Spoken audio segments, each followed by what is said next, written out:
You always own the option of having no opinion. Marcus Aurelius. Think about that line for a moment.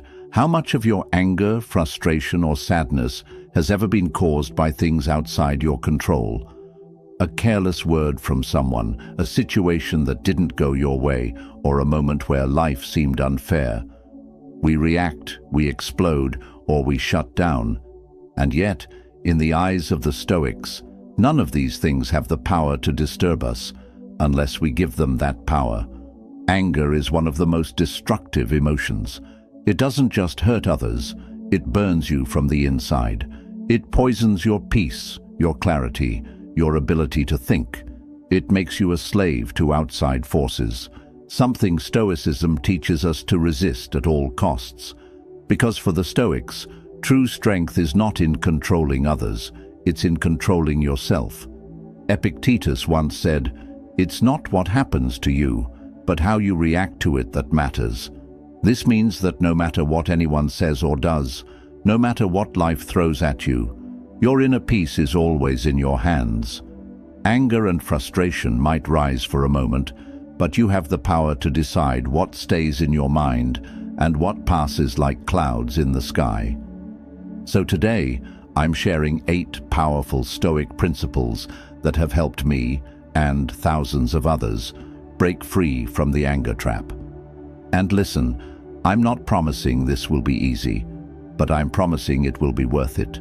Stay with me till the end because each rule builds on the last one, and by the time we're done, you'll have a complete roadmap to inner peace. And hey, if this resonates with you, drop this in the comments. My peace is stronger than any anger. I read every single comment and I'd love to hear from you. Rule 1. Separate what happened from what you think it means. Seneca once wrote, "We are more often frightened than hurt, and we suffer more in imagination than in reality." The same is true with anger. What makes you upset is rarely the event itself. It's the story you attach to it. Think about it. Someone cuts you off in traffic. What happens? Instantly you might think, "How dare they disrespect me? They put me in danger.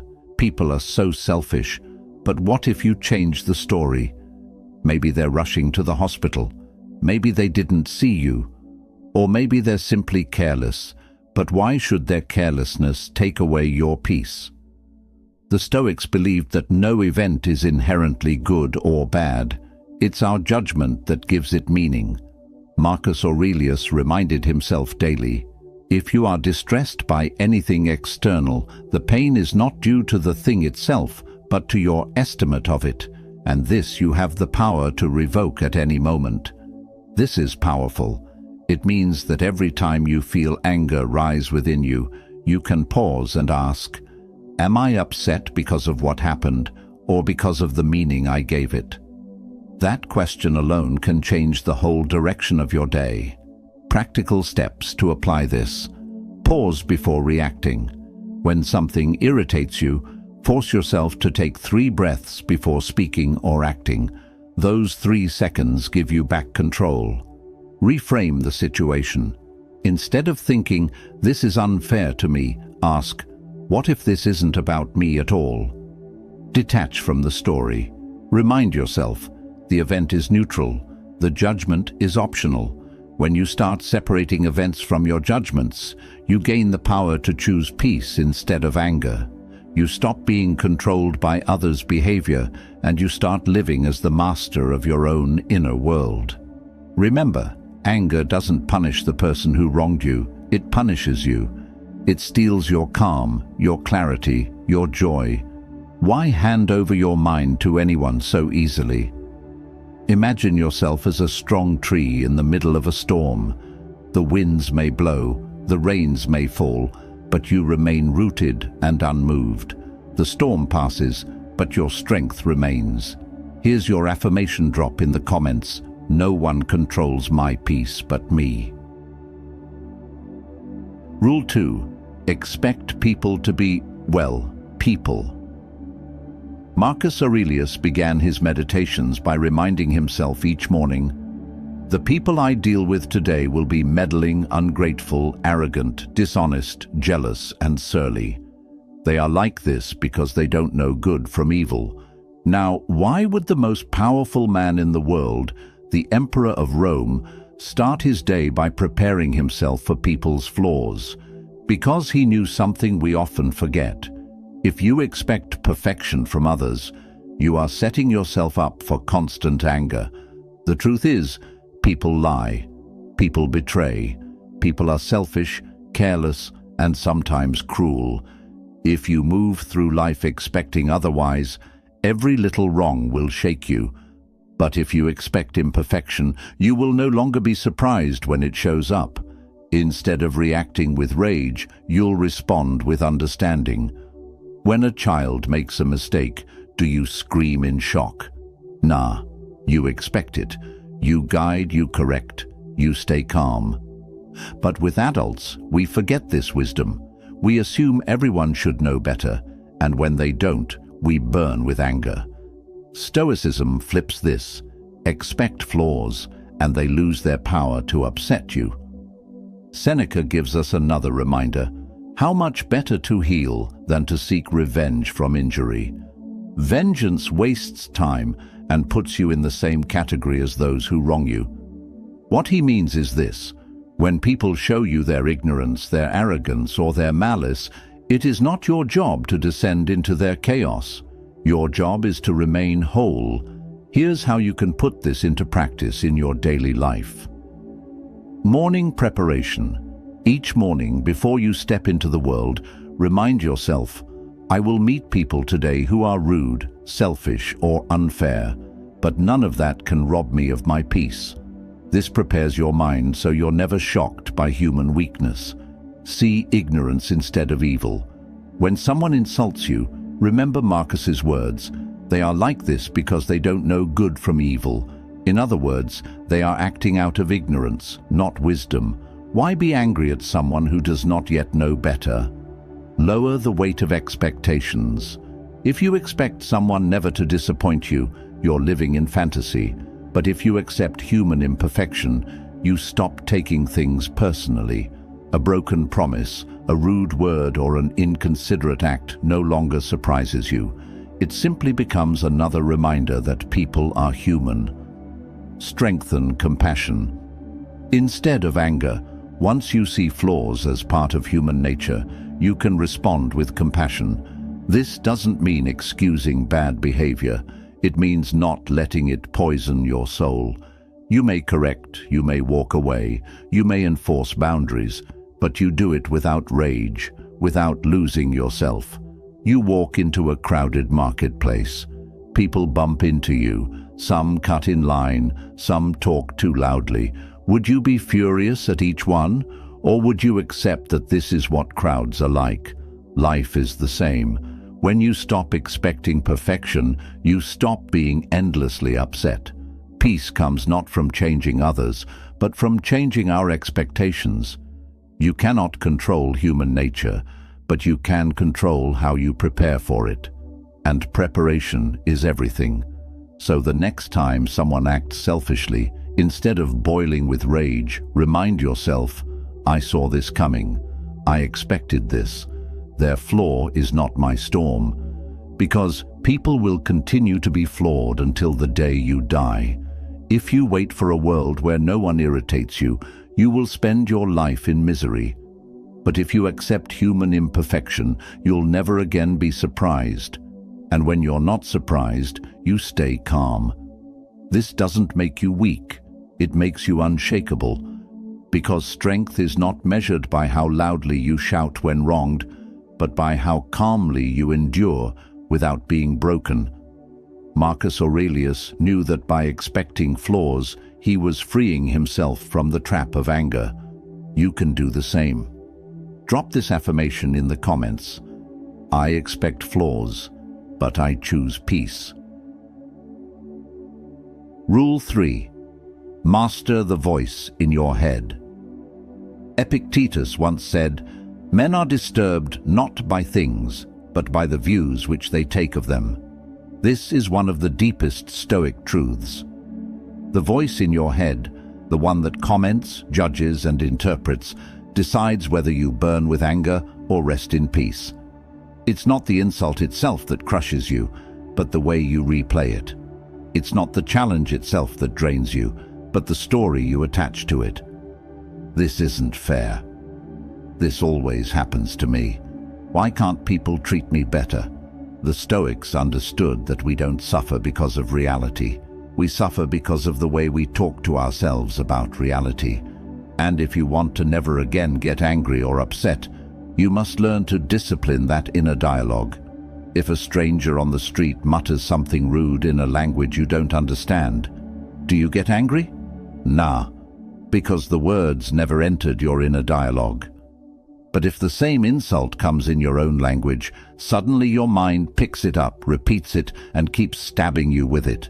It's not the words, it's your mind's attachment to them. So how do you train your inner dialogue? The Stoics give us 3 powerful methods. Catch the first thought. When anger rises, it often comes with a thought like, "They disrespected me," or "This is unbearable." Catch it immediately. Don't let it grow into a full story. Remind yourself, this is just my judgment, not the truth. By catching the thought early, you stop it before it consumes you. Replace, don't repeat. If your inner voice keeps saying, "I can't believe they did this to me," it will only deepen your anger. Instead, replace it with a Stoic truth. They act according to their nature, not mine. Or, I control how I respond, and that is my strength. By giving your mind a new line, you break the loop of rage. Talk like a guide, not an enemy. Many people let their inner dialogue tear them down. They speak to themselves with harshness, blame, and exaggeration. Instead, talk to yourself as a wise guide would. Ask, will this anger help me? Or is it better to let it go? Direct your mind as if you were leading a friend, not punishing an enemy. Seneca warned us, we suffer more often in imagination than in reality, and the imagination speaks through our inner dialogue. If you don't train it, it will betray you. But once you master it, you can face any insult, any betrayal, any challenge without losing yourself. Here's a simple daily exercise. Each evening, reflect on your day. Ask yourself, where did my inner dialogue betray me today? Did I add unnecessary stories to what happened? Then reframe them.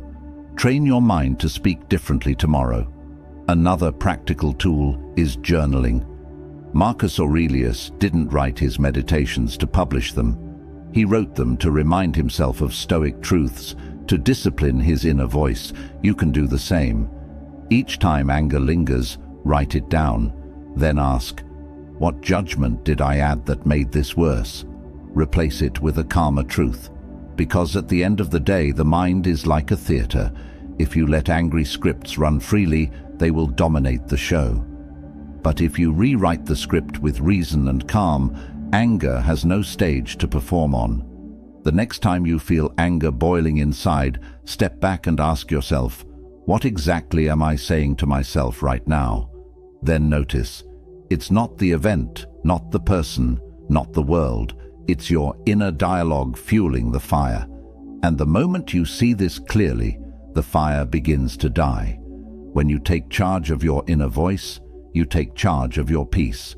Nothing outside you can disturb you unless your mind agrees to it. That is why Epictetus said, "You may fetter my leg, but not even Zeus himself has the power to break my freedom of choice." Freedom begins with the voice you listen to inside your head. Make it a Stoic voice, not an angry one. Rule 4. Hit the pause button. Viktor Frankl, though not a Stoic but deeply aligned with their wisdom, once said, "Between stimulus and response, there is a space. In that space is our power to choose our response. In our response lies our growth and our freedom." This single idea holds the key to never again being ruled by anger. Because anger thrives on immediacy. The insult is thrown, and you snap back. The inconvenience happens, and you explode.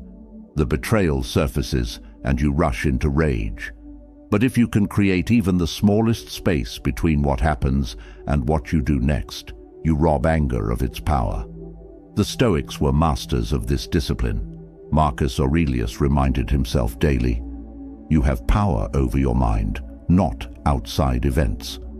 Realize this, and you will find strength. That power begins the very moment you choose not to react instantly." Let's look at this practically. Imagine someone insults you in front of others.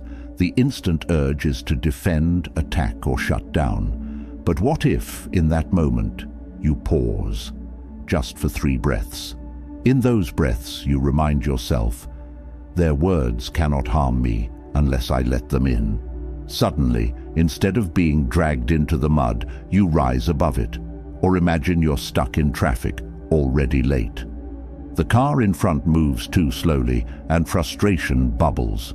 Normally, you might slam the horn, curse under your breath, or let the whole day sour. But if you create space, even just a pause to inhale deeply and remind yourself, "This is outside my control, but my peace is not," you turn chaos into calm. The power of the pause is not weakness, it's mastery. It proves that you are not a slave to impulses, but a commander of your inner world. Here are practical ways to build this pause into your life. Train your breath. Make it a habit that whenever anger rises, you take 3 slow breaths before saying or doing anything. Your breath becomes the anchor that gives you back control. Use mental cues. Choose a phrase to remind yourself in heated moments. For example, "This is just noise," or "I will not hand them my peace." These short cues create space between the trigger and your action. Delay your response. If possible, wait before replying to that message, email, or confrontation. Give it an hour or even a day. You will notice that what once felt urgent loses its fire when you step away. Practice daily small pauses. Don't wait for big conflicts to train this skill. Practice pausing in small annoyances, when you spill water, when someone talks too loudly, when plans change. The small pauses build strength for the bigger storms. Seneca wrote, "The greatest remedy for anger is delay." Why? Because anger is like a fire. If you fuel it instantly, it grows wild. But if you let time and space pass, the fire burns itself out. And remember, the world expects you to be reactive. They expect you to yell when insulted, slam the door when frustrated, or lash out when betrayed. But when you respond with calm instead, it unsettles them. It shows them you cannot be controlled. That is true power. Creating space is not just about avoiding conflict, it's about building dignity. It's about saying, "I am not an animal driven by reflexes. I am a human being with reason, with discipline, with choice. That choice is where your freedom lives." So the next time life tests you, don't ask, "How can I crush this anger instantly?" Instead, ask, "Can I pause long enough to let reason step in?" That single pause may save your peace, your relationships, and even your health. Because anger wants immediacy, but wisdom thrives in patience. Rule 5. Don't take their stuff personally. Epictetus taught, "If someone speaks badly of you, remember that they do so because they think it right. It is not the words themselves that harm you, but your interpretation of them." This lesson is vital if you want to free yourself from anger. Most of the time, the reason we get upset at insults or criticism is because we take them personally. We allow another person's words to enter our chest like arrows. But here is the truth. Insults are rarely about you. They are about the person throwing them. Think of it this way. If someone is bitter inside, bitterness will spill out. If someone is insecure, they project that insecurity onto others. If someone is angry at life, they will aim that anger at anyone in sight. When you understand this, their words stop being daggers and become mirrors, mirrors reflecting their inner turmoil, not your worth. Seneca once wrote, "A man who suffers before it is necessary suffers more than is necessary." When someone insults you, you suffer twice, once when they speak, and again when you keep repeating it in your mind. But what if you didn't repeat it? What if you recognized, this is their noise, not my truth? Here's how you can practice this in your daily life. Redefine insults. Instead of thinking, they hurt me, shift your perspective to, they revealed themselves. Their words expose their own bitterness, ignorance, or lack of control, not your identity. Practice indifference. Marcus Aurelius often reminded himself, choose not to be harmed, and you won't feel harmed. Don't feel harmed, and you haven't been. When insults come, you can decide not to pick them up. An insult only lives if you give it shelter in your mind. Detach your worth from opinions. Imagine you're holding a diamond.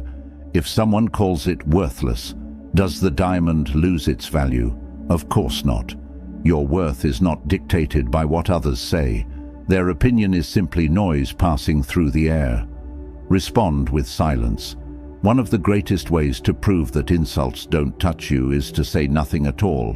Silence is strength. When you don't react, you show that you are above the storm. It unsettles the insulter, but more importantly, it preserves your peace. Let's be real. Words sting.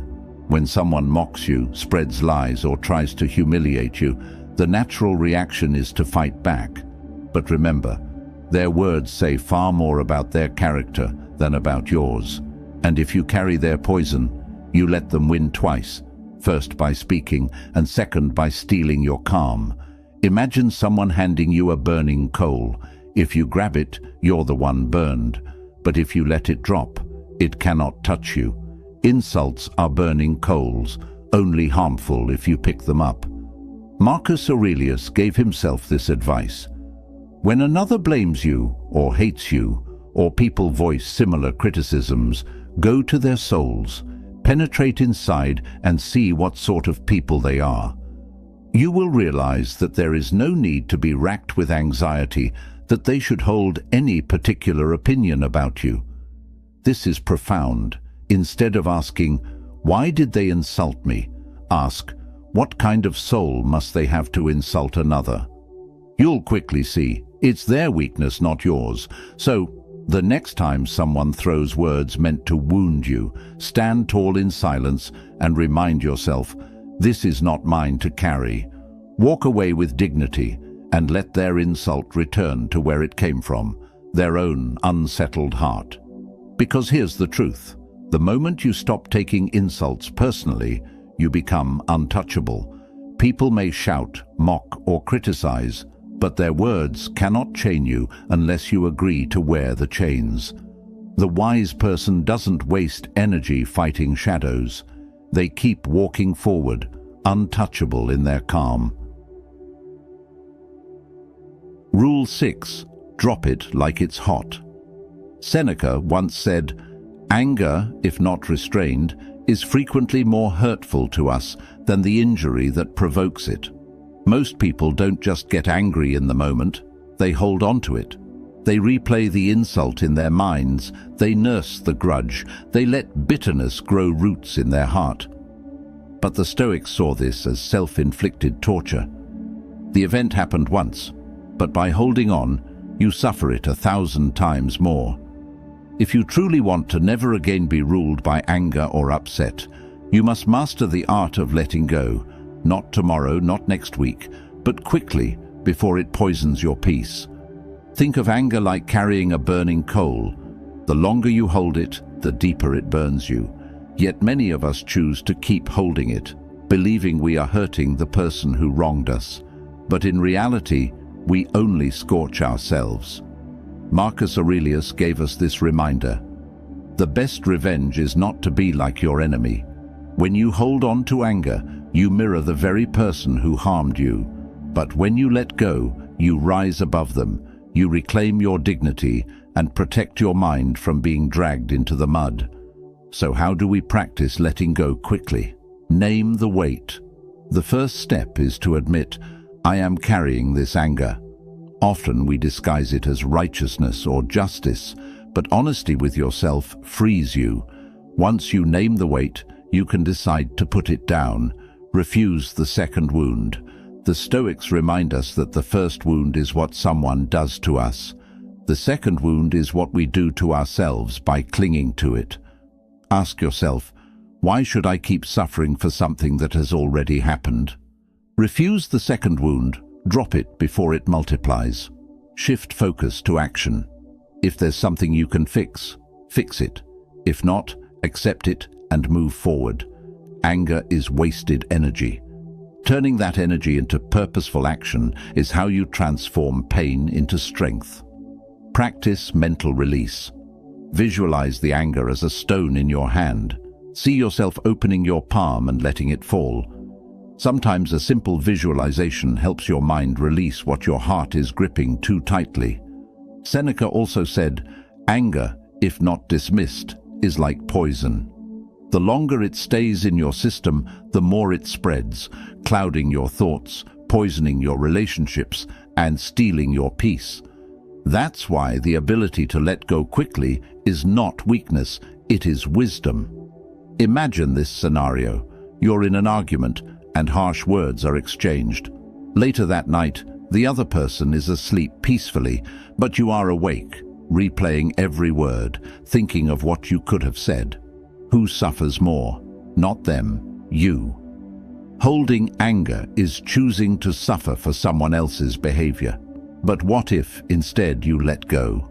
You say to yourself, it has happened. It is over. I will not relive it. Suddenly, the burden lifts. You breathe again. You regain your clarity. You return to the present moment where peace always lives. The Stoics knew that life is too short to waste in anger. Marcus Aurelius wrote, "You could leave life right now."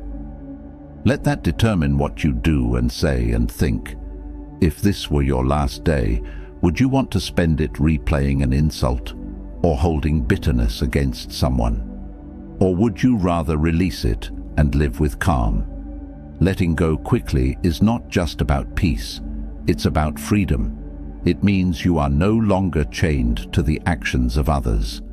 They may wound you once, but you will not give them the satisfaction of wounding you again through your own mind. So the next time anger rises, ask yourself, do I want to hold this burning coal, or will I drop it now? And remember, the quicker you let go, the lighter your soul becomes.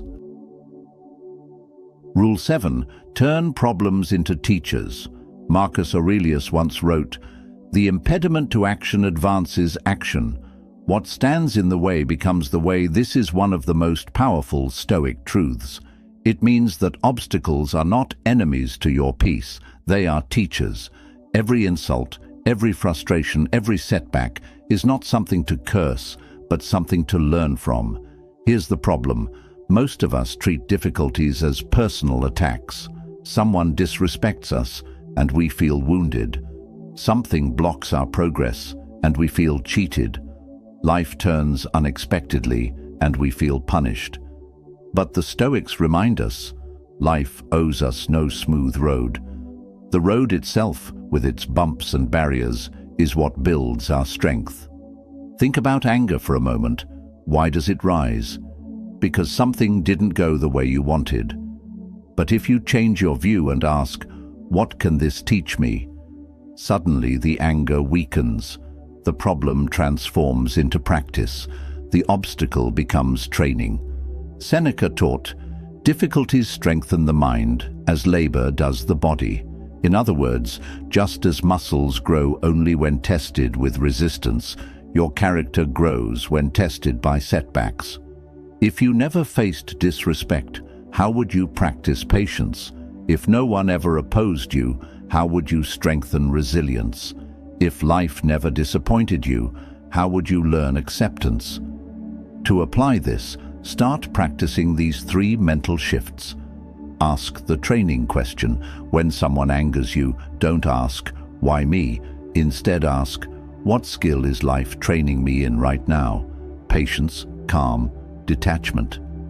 This reframes changes frustration into practice.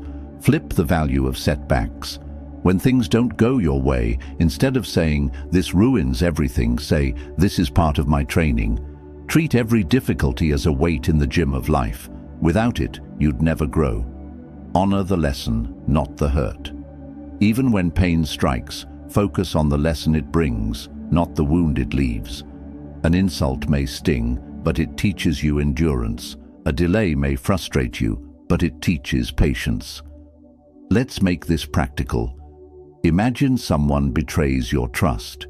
You could be consumed by rage, thinking only of their betrayal. Or you could step back and ask, what does this teach me about trust, about human nature, about resilience? The lesson becomes a shield that prevents the anger from consuming you. Or picture losing an opportunity you worked hard for.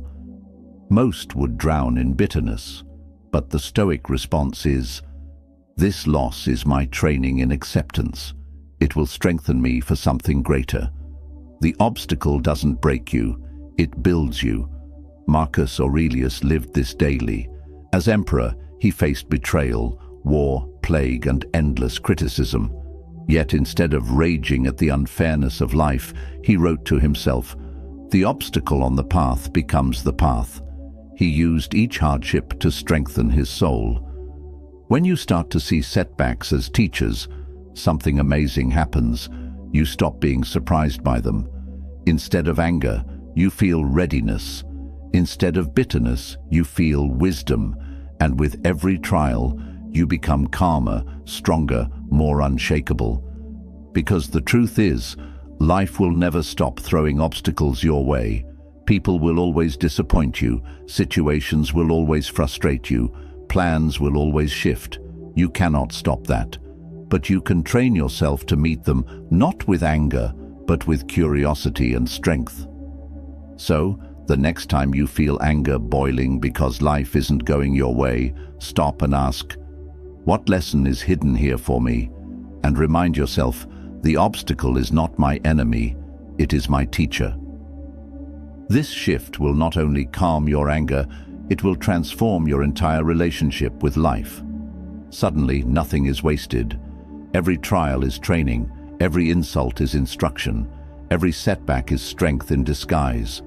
And once you see life this way, you no longer resent it. You embrace it. You grow with it. You rise above anger into wisdom. I want you to drop this affirmation in the comments.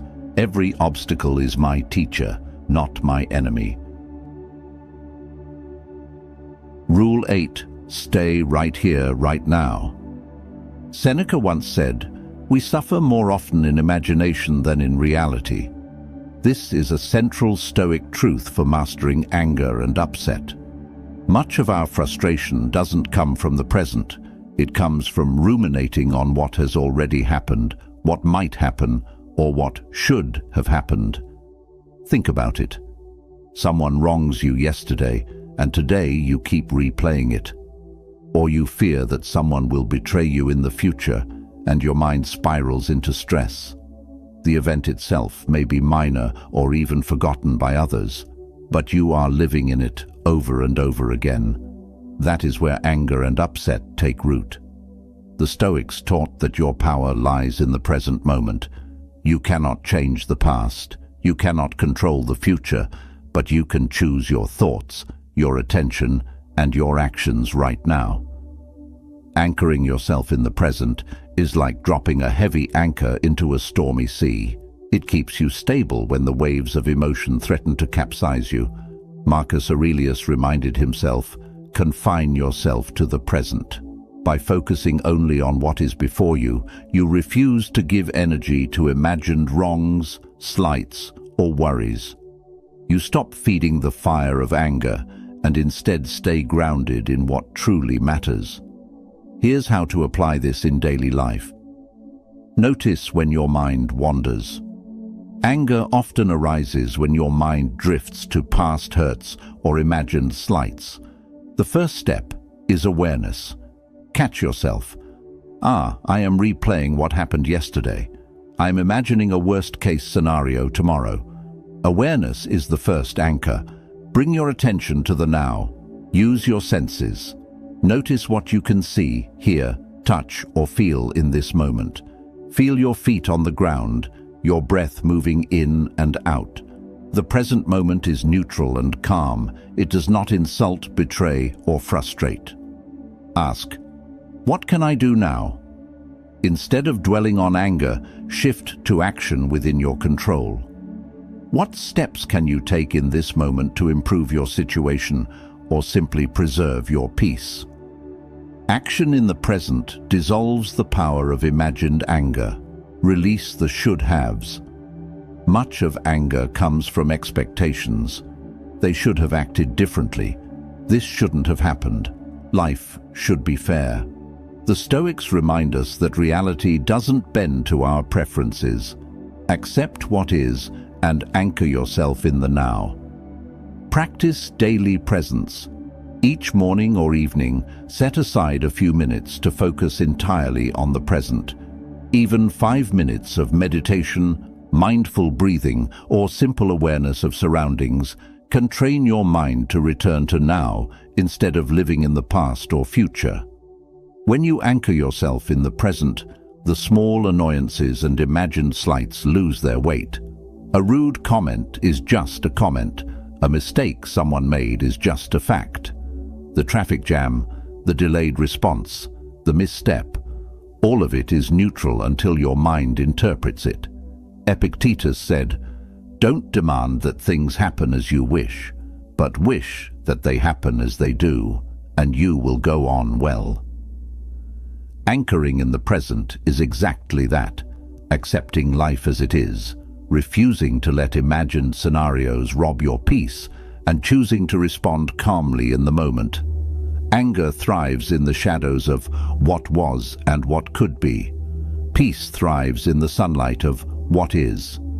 When you live here, fully present, you are untouchable. The world can throw insults, delays, and disappointments at you, but your calm remains intact. So the next time you feel anger rising, ask yourself, am I upset by reality or by a memory or imagination? Focus entirely on what is real, what is now, and you will find that most of your anger evaporates before it can take hold. Drop this affirmation in the comments. I live in the present, and peace is my anchor. Throughout this journey, we've uncovered the Stoic path to freedom from anger and upset. From separating events from your judgments, to expecting human flaws, to mastering your inner dialogue, creating space, letting go, and anchoring yourself in the present, you now have practical, timeless tools to reclaim your peace. The Stoics teach us a simple yet profound truth. The world cannot harm you unless you give it permission. Every insult, frustration, or setback is neutral until your mind interprets it. By taking responsibility for your perceptions, your expectations, and your responses, you step out of the storm of emotion and into the calm of reason. Remember, anger is a thief. It steals clarity, joy, and your ability to act with wisdom. But when you follow these Stoic practices, you make yourself untouchable. You no longer hand over your peace to anyone or anything. You respond with calm. You see obstacles as teachers. You let go quickly. You anchor yourself in the present. And above all, you choose what to believe, what to feel, and how to act. The greatest freedom is not the absence of challenges. It is the mastery of your inner world. Life will always throw tests, but the Stoics remind us that no storm is strong enough to destroy a mind rooted in discipline, reason, and calm. Start today. Apply these principles. Practice them in small moments. And gradually, the old reflexes of anger and upset will fade. Your life will be quieter, your mind sharper, and your soul stronger. Drop this final affirmation in the comments. I am untouchable, calm, and at peace. If you found this video valuable, don't forget to like, comment, share, and subscribe to the channel. Apply these lessons daily and watch how your world changes. Not because the world changed, but because you have.